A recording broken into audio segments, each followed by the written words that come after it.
Dans le cadre de sa refonte, le système des haras nationaux met de plus en plus l'accent sur la mission de formation des professionnels ou d'amateurs éclairés qui constituent la majeure partie de l'armée des petits éleveurs.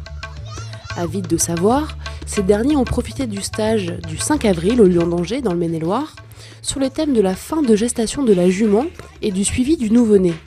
Ce sont deux périodes courtes et délicates dans le cycle de l'élevage où la technologie évolue sans cesse. Ils viennent vraiment là dans l'attente de pouvoir répondre notamment aux problèmes de dystocie, donc de problèmes de déroulement de poulinage un peu anormaux, de malposition, c'est avoir les réactions, ce qu'il fallait faire, ne pas faire, et d'avoir vraiment un point de vue pratique, et j'allais dire des conseils pratiques par rapport au vécu qu'ils avaient pu avoir et aux évolutions également techniques qui ont pu se mettre en place depuis leur mise en route, quoi, hein. Donc, pour se tenir à la page, j'allais dire, et puis avoir les petits plus pratiques et théoriques qui peuvent parfois manquer quand on n'a que la connaissance de terrain. On a également beaucoup axé sur le transfert d'immunité aux poulains, qui est à prendre en compte au vu notamment du taux de mortalité néonatale qui est encore assez important en France et sur lequel on a encore une grande marge de manœuvre. Donc c'est vrai qu'on a essayé d'axer beaucoup sur l'importance de ce transfert d'immunité. Et puis donc avec donc cette partie théorie le matin et puis sur l'après-midi on a plus axé sur les TP. Donc on est en train de poser un aimant, un système de détection de poulinage sur les lèvres des vulves des juments qui permet donc de prévenir les gens qui surveillent les poulinages seulement au moment où la poche des os arrive et du coup où les lèvres de la vulve s'ouvrent. En clair, la jument se couche pour n'importe quoi d'autre, on n'est pas dérangé, on est vraiment dérangé quand le poulain arrive.